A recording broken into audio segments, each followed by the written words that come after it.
Jungle.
तो मैं सामने आऊँ माँ फ्रेंड्स के बन जाएगा इनो भी और इनो एक सब है सर 5 6 7 8 9 9 ये वक्फबोर्ड की तरफ से है ना, ये इदारे का एडमिनिस्ट्रेटर पहली मरतबा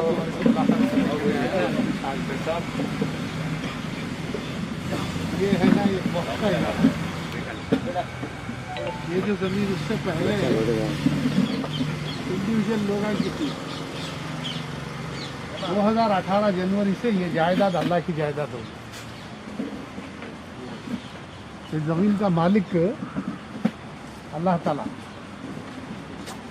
उसकी जो भी इनकम आती है क़यामत तक गरीब गुरबा को ये जाता है, किसी एक के लिए। ये मिल्कियत में क़यामत तक कोई भी मालिक नहीं बन सकता। ना ये ज़मीन बेच सकती, ना ये ज़मीन ट्रांसफ़र कर सकती, ना ये ज़मीन गिरवी रख सकती, कुछ भी नहीं कर सकती। उसका एक्सटेंट है किच है क्या अलग अलग है? मेजरमेंट सेम है। तो मैं है ना, ये जायदाद को आने से पहले अग्रीमेंट वगैरह क्या तो कर को ही सोबत भी कर को ही अग्रीमेंट करने के बाद में सबलीस क्या तो कर को ही मेरे नाम से कर ले को मैं दूसरे को दिया 50 मैं इनको देता हूँ 5 इन कर लेता हूँ। अल्हम्दुलिल्लाह मैं Mujibullah Zafari special officer Karnataka state Waqf board की आर्डर के साथ मैं एडमिनिस्ट्रेटर बन के ये जो नया इदारा है औक़ाफ़ी इदारा अंडे शाह वली कॉम्प्लेक्स, इसका जो 2018 में वक्फ में रजिस्टर करवाया गया था, इसकी कई रीज़न्स के साथ आज तक इसको एडमिनिस्ट्रेटर बनाया नहीं गया। अब एक इलेक्टेड बोर्ड कर्नाटक स्टेट में आया ये बोर्ड ये फैसला लेकर है ना मुझे एडमिनिस्ट्रेटर बनाया है और मैं आज आकर यहाँ चार्ज लिया हूँ।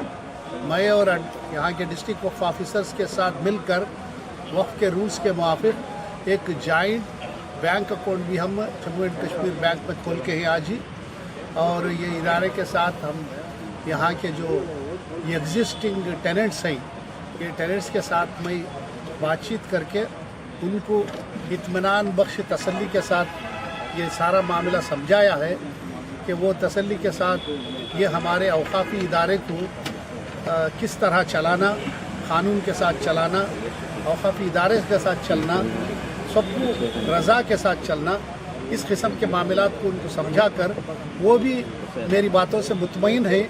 इंशाअल्लाह वो मिल बैठ कर एक तस्वीया बख्श हल इसमें निकालेंगे और ये इदारा सारी अवाम का इदारा बनकर आइंदा नस्लों के साथ क़ियामत तक एक अवकाफ़ी इदारा बनकर इंशाअल्लाह चलता रहे। ये बेशक कनेक्टेड है। इससे पहले जो ईदगाह की ज़मीन भी बैंक में हाइपोथिकेशन होकर था, जब मैं एडमिनिस्ट्रेटर था ईदगाह का, उस वक्त करस्पॉन्डेंस करके ये जो अवकाफ़ी ज़मीन है उसको मार्गेज किया नहीं जा सकता, ये गलत तरीके से किया गया है, ये वाइड अब इनिशियो है, गलत तरीका है बोल के करस्पॉन्डेंस करने के बाद से बैंक अथॉरिटीज़ ने उसे मान कर उनके भी लीगल ओपिनियन लेकर ईदगाह की ज़मीन को डिलीट कर दिया गया था।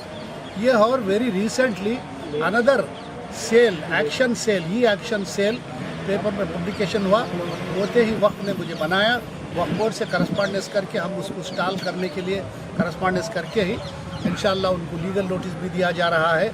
और मैं भी उनको आज एक लेटर लिखा हूँ चीफ मैनेजर को उस बैंक के कि ये जो जायदाद है ये वक्फ की जायदाद है, इसको है ना इमीडिएटली उससे डिलीट कर दिया जाए, मॉडिफाई कर लिया है। वो जो हाइपोथिकेशन का प्रॉपर्टी बताया है, हम सारी प्रॉपर्टी हमारी नहीं बोलते हैं, हमें जितनी वक्फ को रजिस्टर किया है, वक्फ एक एकड़ 4 गुंठे जो ज़मीन है, सिर्फ उतनी को उसमें डिलीट करके रिमेनिंग पे वो कानूनी कार्रवाई कर सकते हैं। इस तरीके से रजिस्ट्रेशन का क्या हुआ सर? रजिस्ट्रेशन तो हो गया सर, 2018 जनवरी में ही हो चुका है जी। ये वक्फ ऑफिस बन चुकी है, वक्फ प्रॉपर्टी बन चुकी, एडमिनिस्ट्रेटर बने हैं जी। बनने के बाद में आज की तारीख से मैं है ना उसका जवाबदा हूँ जी। इससे पहले के जो भी हैं लाइबिलिटीज़, उसके लिए ना वक्फ बोर्ड जिम्मेदार है, ना ये वक्फ की ज़मीन जिम्मेदार है, ना मैं जिम्मेदार हूँ। वो जितने भी कार्रवाइयाँ अगर कर सकती हैं तो बेशक अगर उनको नुकसान पहुँचा है तो वो कानूनी कार्रवाई जो है गुडविल का जो 5 लाख रुपए मैं पे करा, कोई एक शख्स बता रहे थे कि 5 लाख रुपए मैंने गुडविल के लिए मैंने दिया है, तो इस बात पर आप क्या कहेंगे सर? हिंदुस्तान में जिस किसी इंसान को, सिटीजन को नाइंसाफ़ी होती है, वो अपना हक कानूनी चारा जो इसे हासिल कर सकता है। जी सर। सर एक और बात है, पिछले हमारे यहाँ मैसूर शहर में जो है वक्फ को लेके बहुत तरह की बातें हो रही थी, तो लोगों को ये चाहत है, ख्वाहिश है कि किसी एक ऐसे शख्स को जो है वहाँ पे फाइज करें जो इन सब से दूर हो। इसमें आपका क्या कहना है? किससे वक्फ को जो है ना सर, वक्फ पे जो जिम्मेदार हैं उन लोगों को जो बदलाई, मतलब वहाँ पे तब्दील होना ज़रूरी समझ रहे हैं, उसके बारे में आपका क्या ख्याल है सर? किन कैसे लोगों को जो है वहाँ पे बिठाना ज़रूरी है?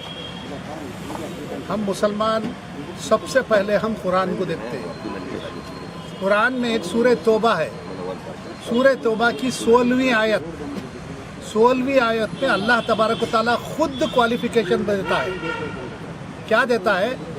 हमारी मस्जिदों को आबाद करने वाले वो हैं जिनके दिलों में ईमान है, जो नमाजें अदा करते हैं, जो ज़कात देते हैं और सिवाय अल्लाह के किसी को नहीं डरते।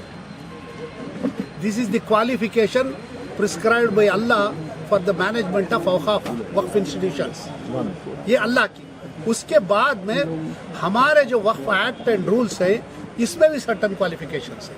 ये क्वालिफिकेशंस के साथ हर 18 साल की उम्र का मुसलमान जो जनरल बॉडी का मेंबर होता है, वो जनरल बॉडी किसी को भी मैनेजमेंट कमेटी में लाने का जवाज रखती है, इख्तियारी तौर तरीके से।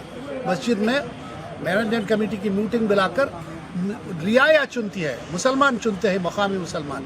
अगर इनमें ना इत्तेफाकी है तो बोर्ड है ना मजबूरन उसको इलेक्शन करवाता है। इलेक्शन में भी मुसलमान ही चुनते हैं मकामी, और इख्तियारी तौर पे भी मुसलमान ही चुनते हैं। वक्फ बोर्ड या हुकूमत का इसमें कोई रोल नहीं है, उनका कोई रोल नहीं है। ऐसे वक्त वो आते हैं जब कोई मामला सुलझता नहीं, बहुत कॉम्प्लिकेटेड है, उस वक्त पे बोर्ड है ना एडमिनिस्ट्रेटर बनाता है। ये तो तरीका हर कौम में है, एवरीवेयर इट इज़ देयर, इस तरीके से चलता है। और उसकी जिम्मेदारी चलाना, हम है ना सबसे पहले जब मैनेजमेंट कमेटी बनती है एक नया तरीक़ाकार बनाए हैं कि मस्जिद में इमाम के सामने सारे लोगों के सामने वो मैनेजिंग कमेटी हलफ उठाए, कसम खाए कि मैं ये जायदाद की हिफाजत करूंगा, अगर मैं ना किया तो मैं इसका जिम्मेदार होऊंगा। ये भी है। ये होने के बाद भी इंसान अगर करता है गलती तो वो उसकी माफ़ी नहीं है, वो तो दुनिया में भी भुगतेगा उसकी झलक, और वहाँ जाके तो भुगतेगा ज़रूर है। अच्छा सर, इलेक्शन होंगे तो कौन वोट डालेंगे सर? किसको इख्तियार रहेगा कि इलेक्शन में वोटर वही होगा जो जनरल बॉडी का मेंबर होगा, वो वोटर। एक आखिरी सवाल, पिछले 20 दिनों से इसको हराज होने से रोकने के लिए जो नौजवान और बहुत सारे जिम्मेदारान बैठ के दिन रात एक करके जो है उसकी हिफाजत किए और इसको पाक साफ किए सारा हमारा यहाँ पे, उनका जो है आप किस तरह से इस्तकबाल यानी शुक्रिया अदा करना? ये तो अल्हम्दुलिल्लाह वो जो ये सारे जो काम काज होते हैं, हमारा ये ईमान है कि ये कोई पत्ता भी उसकी मर्जी के बगैर हिल नहीं सकता। ये जो बंदों के दिलों में ख्याल और तौफीक दी अल्लाह तबारक व तआला ने, उसकी जायदाद बचाने के लिए इनको इस्तेमाल किया, इससे बड़ा एजाज और क्या होता है। मुझे बोर्ड ने एडमिनिस्ट्रेटर बनाया, इनको अल्लाह ने खिदमत दी दिलों में, मैं इससे ज्यादा और क्या तहसीन उनकी पेश करूँ। अल्लाह ताला उनको तौफीक दिया, मुझे बोर्ड बनाया, बस दुनिया वाले बनाया मुझे, इनको तो अल्लाह बनाया। उनको मैं मुबारकबाद देता हूँ। जैसे इन बच्चों ने किया उसी तरीके से हर मुसलमान को, मैसूर के शहर के हर बंदे को औकाफी जायदाद को बचाने, उसकी तरक्की, उसके तहफ़्फ़ुज़ के लिए काम करना चाहिए। इसका अजर वो देगा, चाहे ये लोग कोई तारीफ़ करें या ना करें।